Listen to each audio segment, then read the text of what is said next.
Dragon fruit, dragon பழம் பற்றி எல்லாருமே கேள்விப்பட்டிருப்பீங்க. நிறைய பேர் சாப்பிட்ருப்பீங்க, நிறைய பேர் சாப்பிட்ருக்க மாட்டீங்க. அதை பற்றி தான் நம்ம இந்த வீடியோவில் பார்க்க போகிறோம்.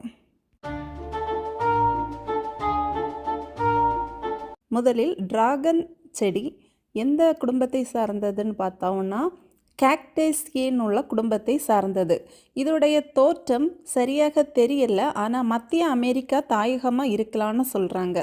சுமார் 189 இனங்கள் இதில் இருக்குது. இதனுடைய ஸ்பானிஷ் பெயர் பிடஹயா.